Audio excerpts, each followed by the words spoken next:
Pagi ini mari kita siapkan hati dan pikiran kita sebagian kita ampunkan dia. Mari kita satu hati dalam doa. Terima kasih Tuhan, kami ucap syukur karena Kau Allah yang begitu baik, Kau Allah yang begitu mengasihi setiap kami Tuhan, sehingga kami boleh ada sebagaimana kami ada.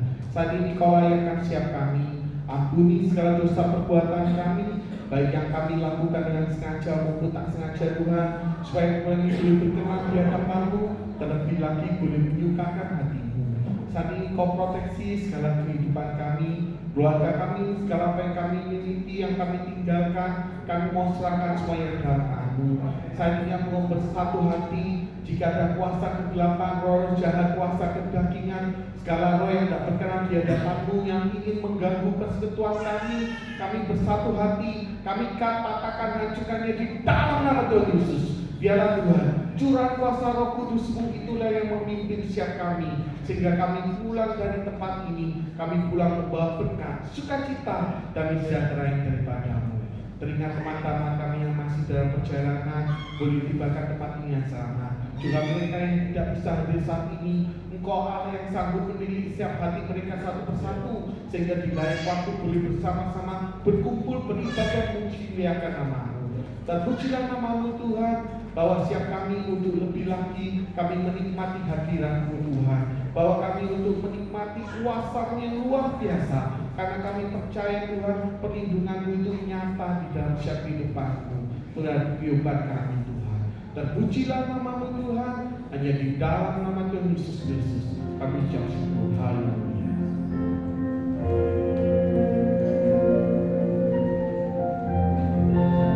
Takkan pernah ada kasih di dunia seperti kasih-Mu Tuhan. Kau telah buktikan cinta-Mu padaku dengan penebusan-Mu.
Cinta-Mu padaku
selalu ada dalam hatiku,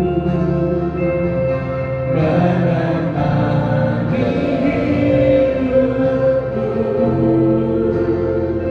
memujimu, menyembahmu selamanya. Itulah yang ku rindu. Kau selalu ada dalam hatiku, menemani hidupku, memujimu, menyembahmu selamanya. Itulah yang ku rindu. Mari sembah Dia.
bagi-Mu Tuhan.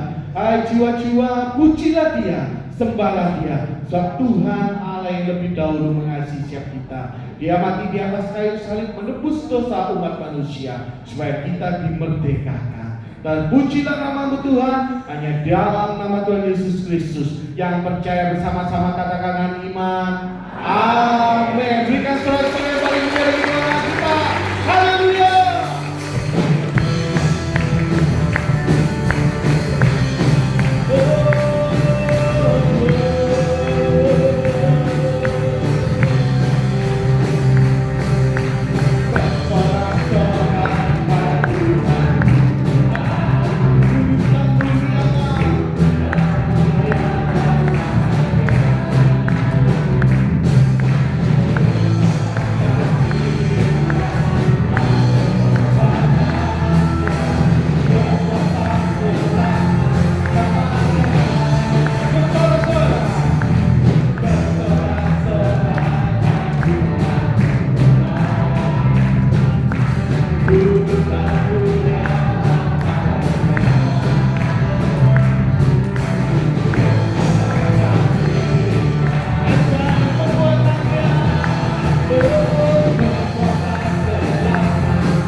Angkat jempol ke kanan kiri saudara, Tuhan Yesus itu baik. Amin. Berikan suara-suara yang paling beri bagi Tuhan kita. Kita akan berkati oleh firman Tuhan.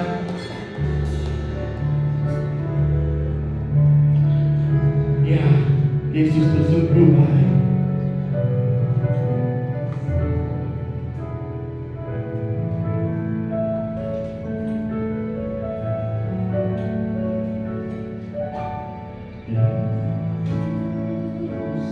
Kau sungguh baik, Yesus, namamu indah, Yesus, ku cinta kau selalu, ku tinggikan, ku agungkan selamanya.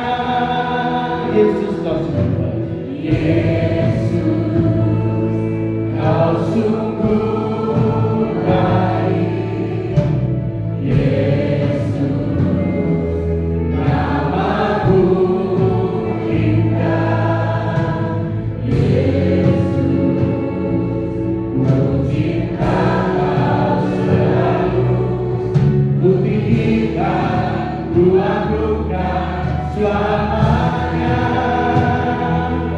Ku mau memujimu, ku selalu pujimu, ku mau menyembahmu, ku selalu sembahmu.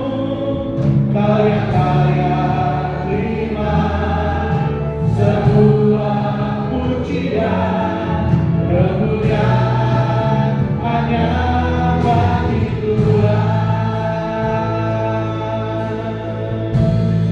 Yesus, kau sungguh baik, Yesus, kau sungguh baik, Yesus, namamu indah, Yesus, ku cinta kau selalu, ku tinggikan, ku agungkan selamanya.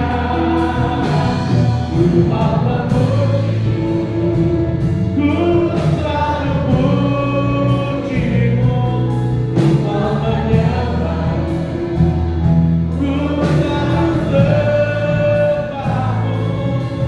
Kau yang layak terima semua pujian, kemuliaan hanya bagi Tuhan. Ku mau memujimu, ku mau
segala pujian, hormat, syukur, kemuliaan, kebesaran, ketinggian, keagungan hanya bagi Bapa di surga, di dalam nama Tuhan Yesus Kristus yang mengasihi kami semua, yang rela berkorban untuk menyelamatkan kami, yang rela berkorban mati di atas kayu salib untuk mendamaikan kami dengan Bapa di surga. Jika saat ini kami yang percaya kepada nama Tuhan Yesus Kristus, kami diberi hak menjadi anak-anak Allah.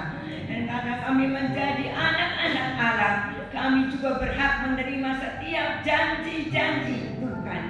Itu Tuhan, pada pagi hari ini hati kami penuh ucapan syukur. Kami tahu kami ada sebagaimana kami ada, bukan karena kebaikan kami, bukan juga karena semua apa yang kami kerjakan lakukan, tapi semua karena kasih-Mu, kasih yang besar yang mengalir dari tahta kasih karunia-Mu, mengalir dari salib-Mu Tuhan. Sebab itu pagi hari ini kami sungguh-sungguh bersuka cita di dalam hadirat-Mu Tuhan. Walaupun dalam dunia ini kami melihat dan menjalani banyak hal-hal yang membuat banyak kesukaran, tantangan, masalah, tapi kami tahu karena kami milik Tuhan, kami ada di dalam tangan-Mu. Kami dipelihara Tuhan, kami dipimpin Tuhan, kami dibela Tuhan, karena Tuhan Yesus sungguh baik dalam hidup kami. Terima kasih Bapa, segala pujian yang sudah kami naikkan, kami percaya ketika kami naikkan dengan hati yang penuh ucapan syukur, Tuhan hadir di tengah-tengah kami. Tuhan menerima setiap pujian penyembahan kami dan membawa setiap kami boleh lebih dekat kepadamu, lebih melekat berpaut kepadamu. Dan pada pagi hari ini hati kami juga disiapkan untuk menerima kebenaran firman Tuhan, karena kami tahu kebenaran firman Tuhan yang memerdekakan kami. Karena di mana ada kebenaran, di situ akan tumbuh damai sejahtera, dan akibat kebenaran adalah ketenangan dan ketentraman untuk selama-lamanya. Tentu kami butuh firman-Mu, urapi setiap kami Tuhan, supaya kami memiliki hati yang haus dan lapar akan kebenaran firman-Mu. Bukan hanya kami dengar, tapi kami mau simpan dalam hati kami. Kami mau renungkan dan lakukannya, supaya kami menjadi umat Tuhan yang berbahagia, berkemenangan di dalam Tuhan. Atas hamba-Mu yang terbatas Tuhan, hamba mohon urapan Tuhan, oh menguasai, memimpin hamba. Setiap perkataan apa yang hamba sampaikan itu benar-benar oleh kuasa Roh Kudus yang menyampaikan pesan-pesan Tuhan untuk setiap kami pada pagi hari ini, sehingga kami menjadi umat Tuhan yang siap untuk terima segala berkat dari firman-Mu. Terima kasih Bapa, berkarya terus Roh Kudus sampai pada akhirnya dan bahkan sampai selamanya dalam kehidupan kami pribadi lepas pribadi. Terpujilah nama-Mu Bapa. Di dalam nama Tuhan Yesus Kristus, hati kami telah siap untuk terima kebenaran firman Tuhan. Haleluya, haleluya, amin. Saya mau tetap bangkit berdiri. Kita akan baca ayat firman Tuhan yang terdapat di dalam surat 1 Yohanes pasal 4 ayat yang ke-10. 1 Yohanes pasal 4 ayat yang ke-10. Kita akan baca bersama-sama, ada cuma satu ayat ya, kita baca bersama dan kita amenkan bahwa firman Tuhan itu ya dan amin. Ketika kita percaya sungguh akan kebenaran firman Tuhan, maka firman Tuhan itu akan menjadi rema dalam hidup kita masing-masing. 1 Yohanes pasal 4 ayat yang ke-10. 2, 3. Inilah kasih itu, bukan kita yang telah mengasihi Allah, tetapi Allah yang telah mengasihi kita dan yang telah mengutus anaknya sebagai pendamaian bagi dosa-dosa kita.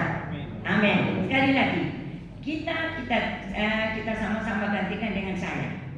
Terserah Bapak Ibu mau sebut nama atau saya boleh. Kita akan sama-sama baca sekali lagi dengan iman. Kita percaya bahwa anak Allah itu Tuhan Yesus Kristus menjadi korban pendamaian bagi dosa-dosa Bapak Ibu Saudara dan saya. Sekali lagi kita baca bersama. Kita gantikan dengan saya apa nama kita. 2, 3. Inilah kasih itu, bukan saya yang telah mengasihi Allah, tetapi Allah yang telah mengasihi saya dan yang telah mengutus anaknya sebagai pendamaian bagi dosa-dosa saya. Amin. Silakan duduk kembali. Shalom. Puji nama Tuhan ya. Pagi hari ini judul firman Tuhan, pelayanan pendamaian yang telah dilakukan oleh Tuhan Yesus Kristus. Ya, sudah kita baca tadi ayat yang pertama dikatakan, bukan kita yang lebih dahulu mengasihi Allah.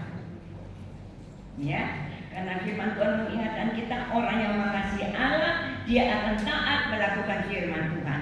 Tetapi kita lihat manusia pertama, Adam dan Hawa, ketika mereka telah menerima, khususnya Adam telah menerima firman Tuhan yang mengatakan bahwa mereka tidak boleh memakan buah yang Tuhan sudah katakan, ada dua pohon di tengah-tengah taman Firdaus. Tetapi kita lihat, karena tipuan dari kuasa setan dan juga karena manusia ingin mencoba, ingin melakukan sesuatu dengan mencoba untuk berkata-kata atau berkomunikasi dengan iblis, maka saat itu jatuhlah iman daripada mereka, khususnya melalui Hawa, kemudian ke Adam ya. Sehingga ketika mereka memakan buah pengetahuan baik dan jahat, saat itu maka hubungan Allah dengan manusia terputus ya, karena ketidaktaatan akan firman Tuhan. Dan pada pagi hari ini kita diingatkan oleh karena kasih Bapa yang melihat hubungan kita dengan Bapa terputus, maka melalui korban Tuhan Yesus di atas kayu salib, ketika Tuhan Yesus mati di atas kayu salib, maka tirai yang menjadi pembatas antara ruangan suci dan maha suci saat itu terbelah menjadi dua. Ini buktinya bahwa kita sebagai anak-anak Tuhan, kalau kita percaya kepada Tuhan Yesus, korban Tuhan Yesus, maka kita telah diperdamaikan dengan Bapa di surga. Dosa-dosa kita telah ditanggung oleh Tuhan Yesus Kristus. Amin. Bersyukur ya. Sebab itu kita jangan mau ditipu lagi oleh kuasa iblis dan berkata, kamu masih punya dosa loh, dosa yang dulu, dosa dari keturunan dari ini. Kita percaya, ketika kita percaya, dosa kita telah dihapus. Tetapi karena kita masih hidup dalam dunia, kita masih bisa bersalah, kita masih bisa melanggar firman, kita masih bisa berdosa. Nah, sebab itu Bapak Ibu Saudara, kita perlu tiap hari hidup kita dipenuhi firman, hidup kita dipimpin oleh kebenaran. Dan kalau kebenaran itu ada dalam hidup kita, maka kebenaran itu melalui Roh Kudus, firman Tuhan melalui Roh Kudus mengingatkan kita. Ketika kita sadar, kita tahu, maka ketika itu juga kita minta ampun, Tuhan mengatakan Tuhan mengampuni kita. Kita akan lihat ya firman Tuhan selanjutnya. Nah, sudah dikatakan tadi, jadi Tuhan Yesus adalah korban pendamaian bagi dosa-dosa kita. Sekarang kita akan lihat satu perikop dalam firman Tuhan, yaitu satu kisah yang terjadi dalam Markus pasal 2 ayat 1 dan sampai ke ayat yang ke-12. Saya akan bacakan dengan cepat. Markus pasal 2 ayat 1 sampai dengan ayat yang ke-12 ya. Demikian firman Tuhan berkata, kemudian sesudah lewat beberapa hari, waktu Tuhan Yesus datang lagi ke Kapernaum, tersiarlah kabar bahwa ia ada di rumah. Maka datanglah orang-orang berkerumun sehingga tidak ada lagi tempat, bahkan di muka pintu pun tidak. Sementara ia memberitakan firman kepada mereka, ada orang-orang datang membawa kepadanya seorang lumpuh digotong oleh 4 orang. Jadi orang lumpuh ini digotongnya, ditandu oleh 4 orang temannya. Tetapi mereka tidak dapat membawanya kepadanya karena orang banyak itu yang sudah sampai ke depan pintu dan mereka tidak bisa masuk. Lalu mereka membuka atap yang di atasnya. Sesudah terbuka, mereka menurunkan tilam tempat orang lumpuh itu terbaring. Kata Tuhan Yesus, ketika Tuhan Yesus melihat iman mereka, berkatalah ia kepada orang lumpuh itu, hai anakku, dosamu sudah diampuni. Tetapi di situ ada juga duduk beberapa ahli Taurat. Mereka berpikir dalam hatinya, mengapa orang ini berkata begitu? Ia mengucap Allah. Siapa yang dapat mengampuni dosa selain daripada Allah sendiri? Tetapi Tuhan Yesus segera mengetahui dalam hatinya bahwa mereka berpikir demikian. Lalu ia, yaitu Tuhan Yesus, berkata kepada mereka, mengapa kamu berpikir begitu dalam hatimu? Manakah lebih mudah mengatakan kepada orang lumpuh ini, dosamu sudah diampuni, atau mengatakan bangunlah, angkatlah tilammu dan berjalan? Tetapi supaya kamu tahu bahwa di dunia ini Anak Manusia berkuasa mengampuni dosa. Berkatalah ia, Tuhan Yesus berkata kepada orang lumpuh itu, kepadamu kukatakan, bangunlah, angkatlah tempat tidurmu dan pulanglah ke rumahmu. Dan orang itu pun bangun dan segera mengangkat tempat tidurnya dan pergi keluar di hadapan orang-orang itu, sehingga mereka semua takjub lalu memuliakan Allah. Katanya, yang begini belum pernah kita lihat. Ya, kisah ini sudah sering kita dengar, ya, sering disampaikan, juga mungkin kita juga sering baca ya Bapak Ibu Saudara.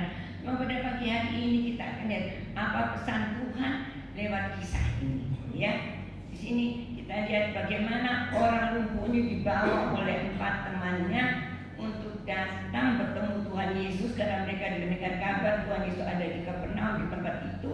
Tapi kita lihat pada waktu mereka sampai ke tempat itu, mereka mau masuk nggak bisa. Masuk begitu seorang diri aja susah, apalagi dengan bawa orang lumpuh yang taruh di tempat tidur dibawa masuk, nggak bisa. Tapi mereka tidak bisa nakal ya. Mereka naik ke atas atap rumah, mereka bongkar atapnya dengan susah payah tentunya, secara singkat akhirnya bisa diturunkan dan diturunkan tepat di depan Tuhan Yesus berada. Ya, dan kita lihat pada saat itu pasti kerinduan dari orang lumpuh ini, karena dia sudah mendengar bahwa Tuhan Yesus bisa memberikan kesembuhan ya bagi orang yang sakit. Dia sangat berharap untuk sembuh. Dan 4 temannya juga yang pasti mereka sangat menginginkan temannya ini sembuh. Kita lihat 4 teman ini sungguh-sungguh ingin atau menyatakan kasihnya kepada temannya yang sakit, sehingga mereka berusaha untuk melakukan hal ini. Tapi kita tidak bicara tentang usaha mereka. Cuma kita akan lihat sini, ketika Tuhan Yesus melihat tilam itu diturunkan, ada orang yang lumpuh. Tentunya Tuhan Maha tahu, dan Tuhan tahu orang ini sakit, orang ini lumpuh, orang ini tidak bisa, tidak berdaya, sehingga dia harus dibawa dalam keadaan seperti itu, tertidur di atas tilam, ya, di atas tempat tidur. Tuhan tahu keadaan dari orang ini. Tapi kita lihat apa yang Tuhan Yesus katakan.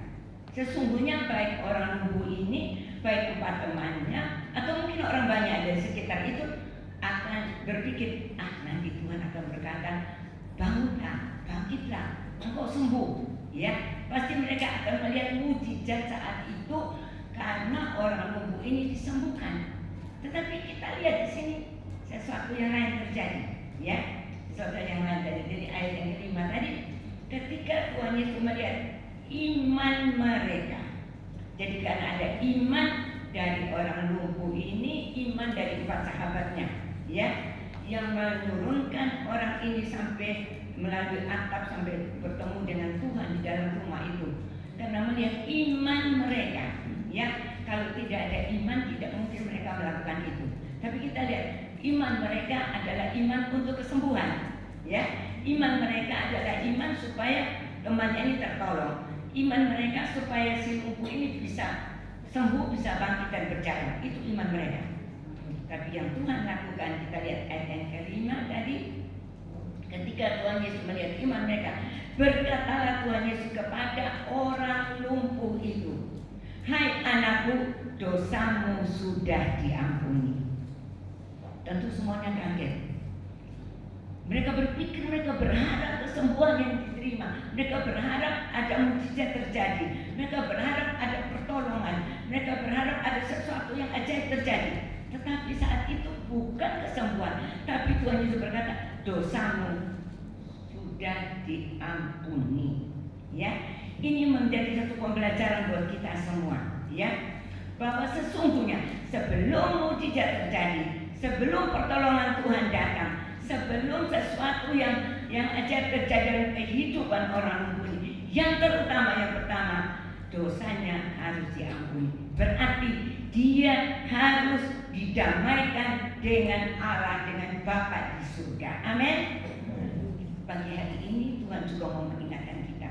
Tentunya kita datang ke banyak pergumulan kita, banyak masalah kita, banyak tantangan dalam hidup kita. Yang kita ingin ketika kita berdoa, ketika kita datang ibadah, ketika kita baca firman, ketika kita merenungkan firman, ketika kita minta pertolongan Tuhan, yang pasti kita ingin Tuhan menolong kita. Yang sakit bisa disembuhkan, yang ada masalah dapat jalan keluar, ya, yang ada tantangan, ada pergumulan diberikan kekuatan, diberikan ini supaya bisa mencapai kemenangan. Yang ada masalah keluarga bisa diselesaikan dan sebagainya. Ya, itu terjadi dalam hidup kita.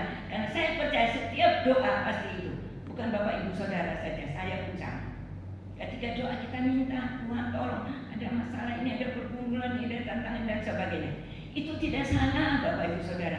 Tidak salah karena Tuhan katakan, mintalah maka akan diberikan kepadamu. Carilah maka kamu akan mendapat. Tidak salah. Tapi pagi hari ini Tuhan mau ingatkan kepada kita, sebelum kita minta ada pemberesan di hadapan Tuhan. Amin. Selesaikan dulu, ya, kita dengan Tuhan. Bapak Ibu Saudara tentu yang lebih tahu keadaan hati kita dengan Tuhan. Ya, kalau ada pemberesan lebih dulu, maka kita akan melihat pertolongan mujizat Tuhan itu hal yang sangat mudah, sangat gampang untuk dilakukan oleh Tuhan Yesus, karena Tuhan sumber segalanya. Karena Tuhan mau ketika kita datang kepada Tuhan, bukan cari mujizat, bukan cari pertolongan, bukan cari kesembuhan dan sebagainya yang kita butuhkan. Itu memang kita perlu. Tapi di atas segalanya kita cari Tuhan Yesus adalah sumber segala mujizat. Amin. Tuhan Yesus sumber segala pertolongan. Ketika kita bertemu Tuhan, kita tidak minta sekalipun, Tuhan tahu dan maha tahu Tuhan akan melakukan apa firman Tuhan mengingatkan kita jauh melebihi dari apa yang kita pikirkan, jauh melebihi dari apa yang kita lihat, jauh melebihi dari apa yang kita dengar. Ya, jadi kita lihat di sini Tuhan mau mengajarkan kepada kita melalui peristiwa ini supaya yang terutama sebelum kita datang kepada Tuhan, kita jangan lupa minta ampun, ada pemberesan dengan Tuhan. Dan didamaikan ini hanya oleh pengorbanan Tuhan Yesus Kristus. Ya, karena dosa itu menceraikan hubungan kita dengan Tuhan. Coba kita lihat ya, kita baca saja Yesaya 59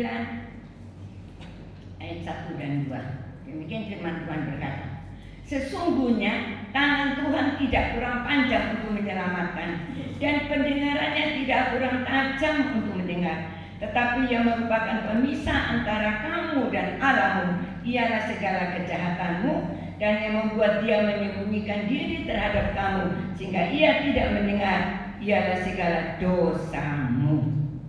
Ya, kembali kita diingatkan di dalam Yesaya ini berkata bahwa yang menjadi pemisah antara kita dengan Allah adalah dosa, pelanggaran kita. Dan ingat, firman Tuhan katakan setiap pelanggaran akan firman Tuhan itu adalah dosa. 1 Yohanes pasal 3 ayat yang keempat. Ya, jadi setiap pelanggaran akan firman Tuhan. Itu pagi hari ini Bapak Ibu Saudara, kita sama-sama mengoreksi diri kita. Bukan kita koreksi yang di samping kita, bukan kita lihat yang lain, tapi kita lihat dalam diri kita. Adakah aku melanggar firman? Adakah aku kurang taat kepada firman? Adakah dalam hatiku masih ada kebimbangan, keraguan, kurang percaya, kurang iman? Kita periksa diri kita masing-masing. Kalau ada itu, pagi hari ini kita bereskan di hadapan Tuhan. Kalau kita serahkan kepada Tuhan, kita mengakui 1 Yohanes pasal 1 ayat ke-9 berkata ya, kalau kita mengakui segala kesalahan kita, dosa kita, pelanggaran kita, maka Dia Allah yang setia. Dia akan mengampuni kita dan membebaskan kita dari dosa dan segala kejahatan kita. Kita dibereskan. Bahkan firman Tuhan juga mengatakan, walaupun dosa kita merah seperti kermisi, Tuhan akan bikin putih seperti bulu domba. Bulu domba atau salju, gitu ya. Nah, kalau merah seperti merah apa akan dibikin putih seperti bulu domba. Nah, Bapak Ibu Saudara, itu Yesaya juga katakan di Yesaya 1 ayat 18. Itu Bapak Ibu Saudara, pagi hari ini jangan khawatir. Datang kepada Tuhan dan segala keadaan keberadaan kita. Jangan dengar kata orang yang berkata, kamu tuh orang berdosa, kamu tuh banyak kesalahan, kamu tuh tidak layak datang kepada Tuhan. Tuhan katakan, seorang tabib atau seorang dokter, dia akan menolong orang yang sakit. Karena orang sakit yang perlu dokter.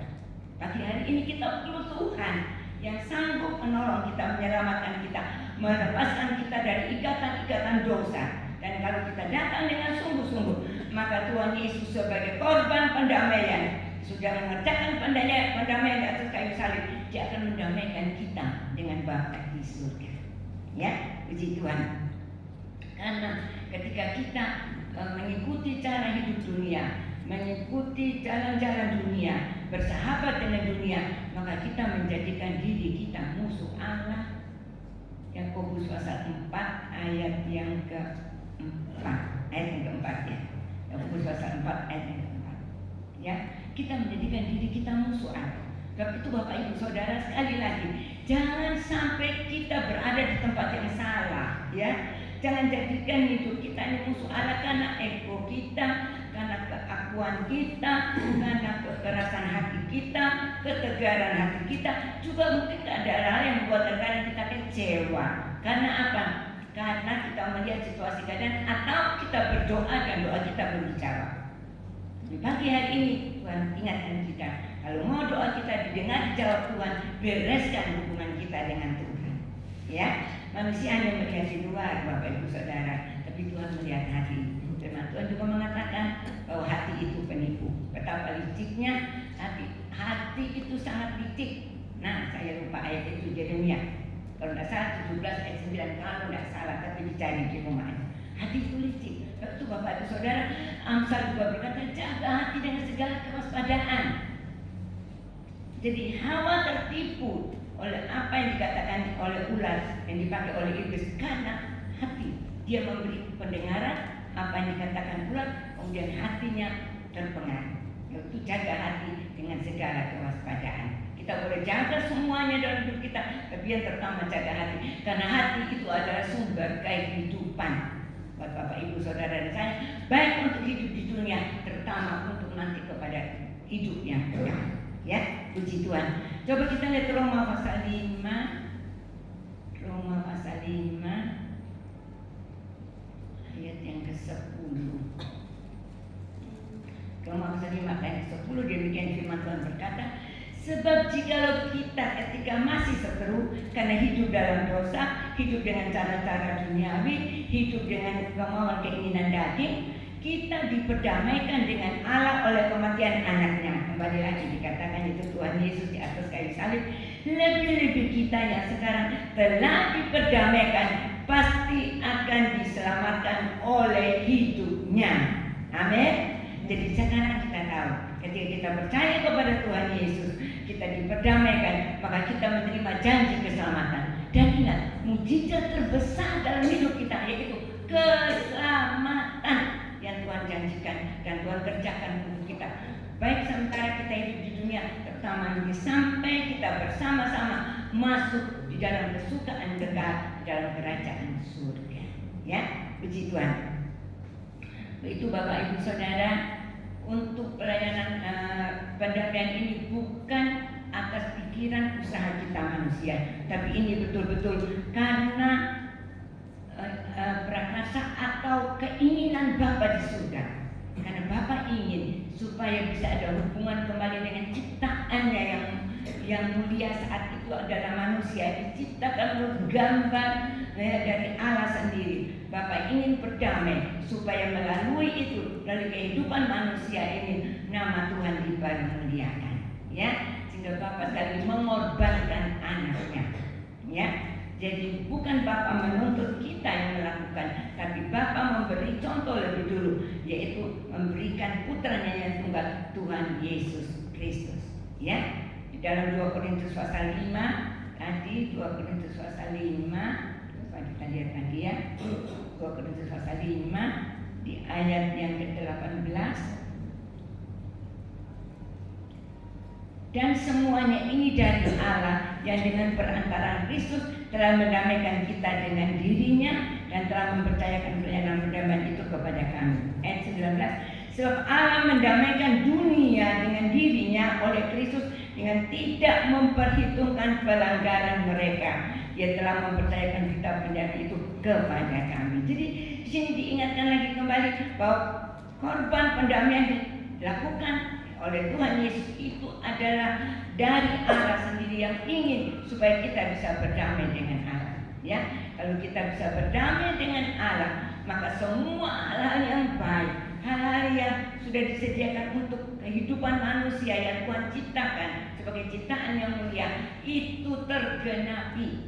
Sebab itu dikatakan ketika kita masuk dalam baptisan air, dikatakan kita dikuburkan bersama-sama dengan Kristus, dibangkitkan bersama-sama dengan Kristus, dan kita menjadi milik Kristus. Dan saat itu ketika kita sudah menjadi milik Kristus karena percaya kepada Kristus, maka setiap janji-janji Tuhan itu menjadi milik Bapak Ibu Saudara dan saya, termasuk apapun jadi persoalan pergumulan hidup kita, ya, semuanya Tuhan siapkan untuk kita sekalian, ya.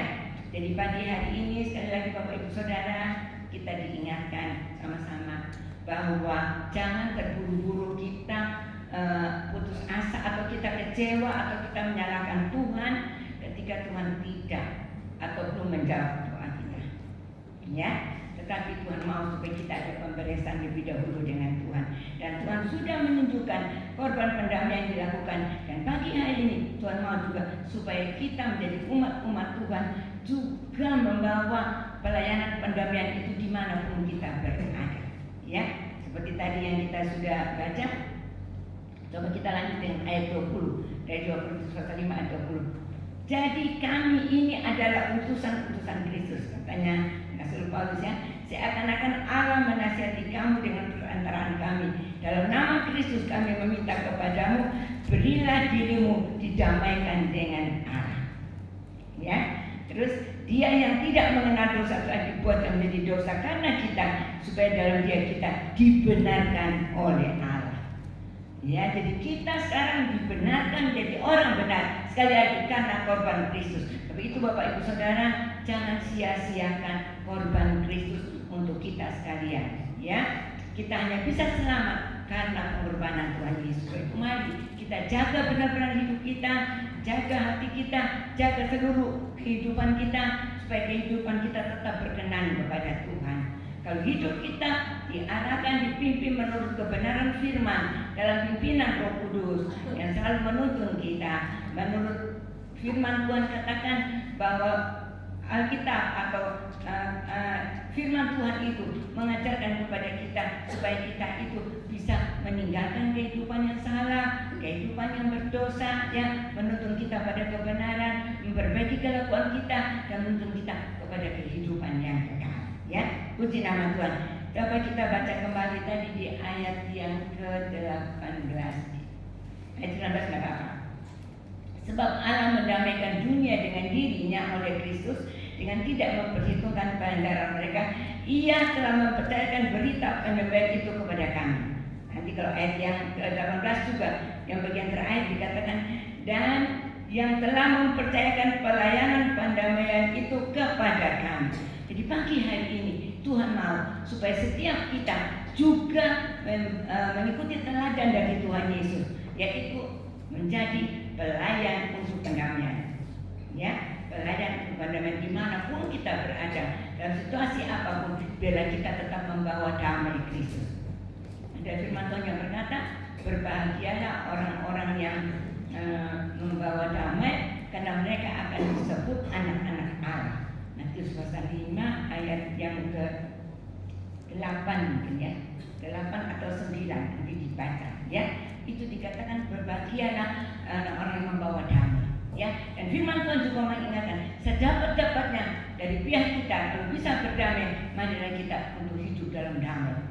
Karena damai sejahtera Tuhan itu harus ada dalam kehidupan kita, karena kita telah ditebus dengan harga yang lunas dibayar dengan kematian Kristus Yesus Tuhan, supaya kita boleh menjadi duta Tuhan untuk membawa pendamaian di dalam dunia ini atau dimanapun kita berada.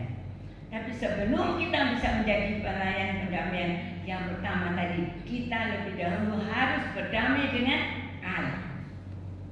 Ya, kalau kita mau menjadi pelayan pendamaian, kita harus berdamai dengan Allah. Bereskan hal-hal semua apa yang Tuhan katakan kepada kita, Tuhan ingatkan kepada kita ketika kita baca firman, kita dengar firman, kita berdoa, segala hal yang mungkin kita dapat nasihat dan lain sebagainya yang mungkin mengingatkan kita akan kesalahan dosa kita, kita minta ampun, kita bereskan di hadapan Tuhan, karena firman Tuhan mengajarkan kita, siapa mengakui pelanggarannya dan meninggalkannya, ia akan disayang oleh Tuhan. Ya, dalam Amsal 28 ayat yang 13. Sebab itu Bapak Ibu Saudara, mari kita lakukan ini. Setelah kita berdamai dengan Allah, jangan lupa yang kedua, berdamai dengan diri sendiri. Tentu Bapak Ibu Saudara berpikir, loh masa bisa berdamai dengan diri sendiri itu maksudnya apa? Dan mungkin tahu aku membenci diriku. Apa kita sadari Bapak Ibu Saudara, kadang-kadang kita sudah tidak berdamai dengan diri. Contoh, kita tidak bisa menerima keberadaan kita. Mungkin kita berada di keluarga yang kurang kurang menunjukkan kasih. Kita berada dalam keluarga yang mungkin kurang membawa kita menikmati sesuatu yang sejahtera, nyaman. Kita mulai rasa benci, rasa mangkal, rasa tidak suka, rasa tidak senang, rasa kemarahan dan sebagainya. Berarti kita tidak bisa menerima keberadaan kita. Ini sama dengan kita tidak berdamai dengan diri sendiri. Padahal di mana Tuhan tempatkan kita, berarti Tuhan tahu disitulah kita harus bertumbuh dan kita harus bisa menerima setiap keadaan. Mungkin juga kita gagal di dalam pekerjaan. Kita mulai menyalahkan diri kita. Memang aku ini orang yang gagal. Memang aku ini orang yang tidak beruntung. Memang aku ini orang yang dan lain sebagainya. Yang Bapak Ibu bisa isi sendiri. Itu terjadi karena kita melihat kegagalan dan kita melihat teman kita berhasil. Memang aku ini sudah ditakdirkan nasib seperti ini yang sial dan sebagainya. Tidak jarang kita dengar kata-kata itu. Itu berarti kita belum berdamai dengan diri kita. Kita ingat, Tuhan selalu memberikan kita masa depan yang penuh harapan. Amin. Itu janji Tuhan. Jadi kalau ada sesuatu yang terjadi, jangan kita salahkan Tuhan. Kita jangan juga salahkan diri sendiri, tapi kita periksa, Tuhan mungkin ada kesalahanku, ada jalanku yang tidak mengikuti jalan Tuhan, ada hal yang aku mengikuti jalan dunia sehingga aku menjadikan diriku satu arah. Sekarang aku bereskan. Dan setelah berdamai dengan Allah, kita menerima keadaan kita dan kita berkata, Tuhan, aku terima keadaan. Apapun yang aku alami saat ini, aku tahu karena kasih anugerah-Mu membuat aku hidup. Dan hidupku pasti memuliakan Tuhan. Hidupku pasti diberkati Tuhan. Karena firman Tuhan katakan, berkat Tuhan datang di atas kepala orang benar. Dan tadi kita sudah baca, kita dibenarkan oleh kematian kebangkitan Kristus. Ya, Bapak Ibu Saudara, mari setelah kita sadar pagi hari ini, jangan lagi menyalahkan diri sendiri. Ya, tapi kita mau bersyukur karena Tuhan ciptakan kita itu semua baik. Semua baik, tidak ada yang tidak baik. Termasuk kita umat manusia, Tuhan ciptakan semua baik adanya. Yang membuat tidak baik adalah diri kita sendiri, adalah keadaan kita, adalah pikiran kita, adalah perkataan kita. Sebab itu Bapak Ibu Saudara, perkataan kita itu harus dipenuhi dengan firman. Jangan berkata yang sia-sia, jangan berkata yang negatif atas diri kita sendiri. Jangan Bapak Ibu Saudara. Pagi hari ini kita ingat firman Tuhan katakan, apa yang kamu katakan itu yang aku lakukan. Bilangan 14 ayat 28. Jadi kalau kita katakan hidupku gagal, hidupku siap, itu terjadi. Bukan keinginan Tuhan, tapi kita yang menciptakan itu. Tapi pagi hari ini kita mau berkata, aku yang diberkati Tuhan. Aku anak Tuhan, aku percaya anak Tuhan dipelihara Tuhan. Anak Tuhan pasti ada jaminan keselamatan. Kalau burung di udara Tuhan pelihara, aku dipelihara Tuhan. Aku yakin pekerjaanku pasti berhasil. Walaupun sekarang mungkin ada sesuatu Tuhan izinkan terjadi, tapi aku percaya Tuhan sementara melatih otot imanku supaya aku nanti menerima pertolongan lebih besar daripada yang aku harapkan. Aku menerima mukjizat, aku menerima hal-hal yang indah lebih dari apa yang bisa aku lihat. Ya, kita percaya tidak ada rancangan yang jahat yang terjadi atas hidup kita, karena rancangan Tuhan beda dengan rancangan kita. Firman Tuhan minggu lalu disampaikan oleh Pak Gembala. Ya, jadi rancangan Tuhan dengan rancangan kita itu beda. Kita manusia ingin semua itu serba cepat, ya, instan. Sekarang ada kopi instan, ada makanan instan, tapi yang instan itu justrunya tidak menyehatkan tubuh. Ya, yang instan itu membuat orang gampang sakit ini sakit itu karena semua yang instan.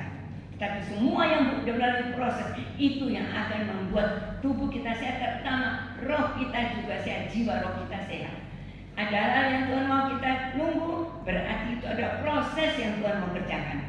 Lewat proses itu, maka kita akan melihat hari demi hari kita akan dibawa naik, dan ketika iman kita naik pada satu posisi tertentu, Tuhan akan menyatakan jawaban doanya buat kita. Kadang-kadang Tuhan tidak menjawab, sudah menjawab, tapi kita yang tidak bisa menerima.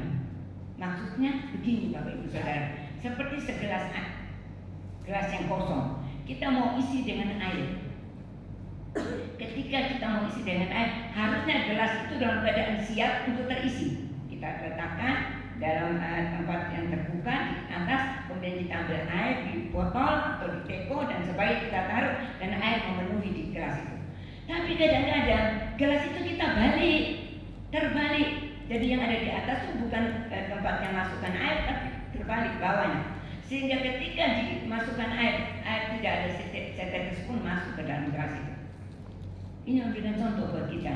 Hati kita juga harus siap. Tuhan mau menjawab kita, Tuhan mau menolong kita, tapi hati kita selalu siap, ya, untuk menerima jawaban Tuhan, apapun itu, bukan menurut pikiran kita, bukan menurut rancangan kita, tapi menurut pikiran Tuhan, rancangan Tuhan.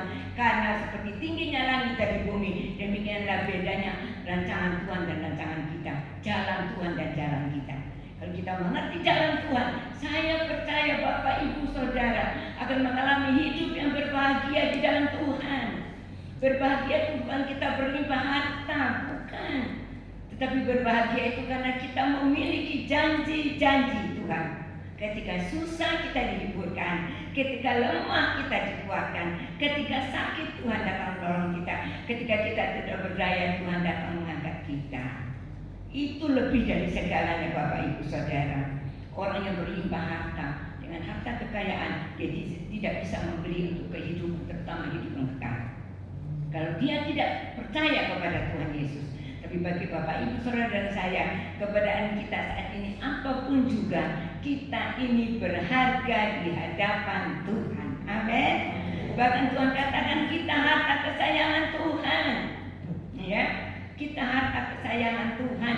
Saya lupa kalau tidak salah di Keluaran itu, Keluaran 19 kalau tidak salah ya. Nanti coba dicari. Saya lupa bahwa kalau kita sungguh-sungguh memperhatikan firman Tuhan, kita akan menjadi harta kesayangan Tuhan. 19 ayat yang ke-5. Puji Tuhan. Ingat Bapak Ibu Saudara berharga di hadapan Tuhan. Manusia boleh menganggap remeh kita, manusia boleh memandang kita sebelah mata, tapi Tuhan mengangkat kita. Tuhan memandang kita sebagai harta kesayangan Tuhan, dan harta kesayangan Tuhan tidak akan pernah ditinggalkan. Amin. Selalu dijaga seperti biji mata Tuhan, katanya Zakaria. Dijaga seperti biji mata Tuhan. Pemasmur juga berkata, dijaga seperti biji mata Tuhan, disayang Tuhan, dibela Tuhan. Bahkan firman Tuhan katakan, sampai masa tuamu, sampai masa putih rambutmu, aku tetap dia. Aku akan menggendong kamu, akan menolong kamu, dan akan tetap ada menyertai kita. Immanuel Allah beserta kita sekarang sampai selama-lamanya. Puji Tuhan ya, Bapak Ibu Saudara. Jadi berdamai dengan Allah, berdamai dengan diri sendiri. Kalau hati kita ada damai, mau tidak mau, kita bisa berdamai dengan sesama kita. Terutama mulai dari orang-orang yang dekat kita ya Bapak Ibu Saudara. Jangan lupa orang-orang dekat kita. Siapa yang di samping kita? Suami istri. Ya, jangan sampai ada simpan kepahitan, kebencian, sakit hati orang tua dan anak, mertua dan menantu, saudara bersaudara. Yang dekat dulu, kadang-kadang kita mau menjangkau yang jauh, ingin beritakan ke sana ke ujung bumi. Boleh Bapak Ibu Saudara. Tapi yang terutama mulai dari yang dekat. Ya, dari tempat yang dekat kita, sekitar kita. Kalau kita bisa berdamai, karena pertama berdamai dengan Allah, menerima keberadaan kita, damai dengan diri sendiri, sehingga kita ditempatkan di keluarga seperti apapun, kita bersyukur ini adalah berkat Tuhan, dan melalui aku percaya kemuliaan Tuhan dinyatakan dalam keluargaku. Nah, kemudian kita bisa berdamai dengan sesama kita, ya, khususnya orang-orang terdekat kita. Dan kalau kita bisa berdamai dengan orang-orang yang terdekat dengan kita, maka kita melihat ada benar-benar, tadi saya katakan janji Tuhan, kebahagiaan. Karena kita disebut anak-anak Allah. Ya, mungkin mereka di luar, orang yang di luar yang tidak kenal Tuhan, termasuk di sekitar kita, keluarga mungkin yang belum datang kepada Tuhan. Mereka tidak mau disuruh baca Alkitab. Mereka tidak mau mendengarkan firman, tapi mereka melihat kehidupan Bapak Ibu Saudara dan saya. Firman Tuhan mengatakan, Rasul Paulus berkata bahwa hidup kita ini adalah surat Kristus yang terbuka, saksi-saksi Kristus. Marilah kita menjadi berkat. Oleh saat pagi hari menjadi berkat, baik di tengah-tengah keluarga kita, di tengah-tengah lingkungan kita, di pekerjaan kita, di mana kita berada, di studi sekolah kita, ya, atau dimanapun kita berada, terutama kita saat ini berada di bangsa ini. Ya, kita tahu kita perlu banyak berdoa untuk bangsa kita supaya kuasa Tuhan dinyatakan dan nama Tuhan yang dipermuliakan. Ya, karena Tuhan berkata, di mana Tuhan tempatkan kita, disitulah kita berdoa untuk kesejahteraan tempat di mana kita berada. Mulai dari keluarga, tadi saya katakan, dari lingkungan, dari sekitar kita, bahkan di bangsa kita, bahkan kita boleh menjadi saksi bagi dunia ini. Ya, puji nama Tuhan. Begitu Bapak Ibu Saudara, kita mau lebih sungguh-sungguh kepada Tuhan. Pagi hari ini saatnya kita koreksi diri kita masing-masing. Sudahkah berdamai dengan Allah? Kalau sudah, kita bersyukur saat ini aku menerima keadaan apapun Tuhan yang aku alami saat ini. Bukan hanya waktu aku diberkati, bukan hanya pada waktu doa aku dijawab, bukan hanya pada waktu semuanya berjalan baik, indah dan lancar. Bukan. Di dalam situasi apapun, aku mau tetap bersyukur kepada Tuhan. Karena damai dari Tuhan adalah damai di tengah-tengah kesulitan, tantangan, masalah, kesakitan, pergumulan dan sebagainya. Itu kita merasakan damai. Itu damai dari Tuhan. Tapi kalau damai sejahtera dari dunia, setelah semua berjalan baik, boleh katakan damai. Tapi sesungguhnya tidak ada damai. Ya, damai dari dunia, damai yang semu. Tapi damai dari Tuhan, damai Kristus. Tuhan Yesus berkata, damai sejahtera sendiri yang diberikan kepadamu. Ya, dan kalau damai sejahtera Tuhan ada dalam hati kita, kita boleh menjadi pendamai. Dan ketika kita menjadi pendamai, kita akan menjadi anak-anak Allah yang terima setiap janji-janji Tuhan pada waktu yang tepat, dengan cara yang tepat, dengan semua yang tepat yang kita butuhkan. Tuhan siapkan untuk kita sebagai anak-anak Tuhan yang mau belajar hidup dalam damai sejahtera Tuhan. Terpujilah nama Tuhan. Biarlah belum menjadi berkat bagi kita sekalian. Saya kembalikan kepada Pak Tuhan.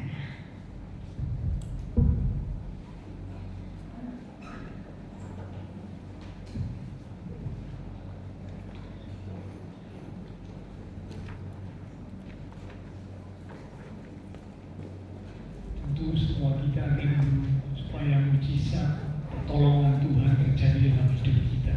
Karena kita menyadari kehidupan di dunia ini ada banyak hal yang terjadi dalam hidup ini. Ya, kita butuh Tuhan, kita butuh pertolongan Tuhan. Pertolongan Tuhan baru bisa terjadi seperti si rumput tadi. Ya. Setelah dia diperdamaikan dengan Allah, lalu dia berdamai dengan dirinya sendiri, dia bisa menerima keadaan dirinya dan juga dia bisa berdamai dengan sesama. Sehingga empat temannya dengan rela membawa dia datang kepada Tuhan Yesus. Itu tandanya dia bisa berdamai dengan sesama. Akhirnya mujizat terjadi. Kita responi firman Tuhan yang sudah kita terima lewat satu pujian. Kita katakan, inilah hidupku, kuserahkan kepadamu. Inilah hatiku, kuberikan bagimu. Sebab aku tahu Tuhan, rancanganmu yang terbaik bagi setiap aku. Inilah hidupku, kuserahkan kepadamu. Inilah hatiku, kuberikan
Kami izinkan hanya kuasa Tuhan, terang Tuhan damai Tuhan yang dicurahkan atas bangsa negeri kami Indonesia.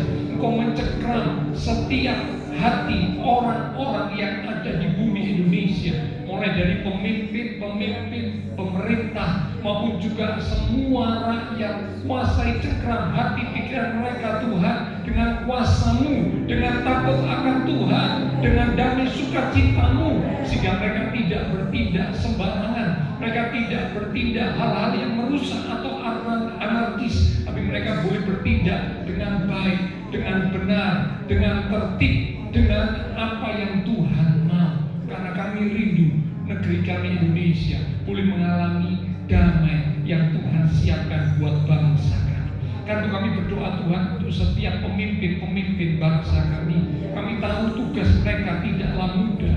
Ada banyak hal yang harus mereka putuskan, ada banyak hal yang harus mereka pikirkan. Dan kami berdoa Tuhan, berikanlah hikmat Tuhan atas setiap mereka. Di dalam nama Tuhan Yesus Kristus, hikmat surgawi turun atas setiap mereka, sehingga mereka boleh membuat keputusan-keputusan yang benar, keputusan yang tepat seperti yang Tuhan mau, sehingga bangsa kami boleh dipulihkan, perekonomian dipulihkan, keamanan dipulihkan, bahkan bangsa kami boleh berjalan menuju kepada keadilan, kemakmuran, berkat anugerah yang Tuhan siapkan boleh dilimpahkan atas bangsa negeri kami Indonesia yang kami cintai. Biarlah pemimpin bangsa kami boleh bertindak sesuai dengan apa yang Tuhan kehendaki. Kami berdoa untuk semua rakyat Indonesia Tuhan.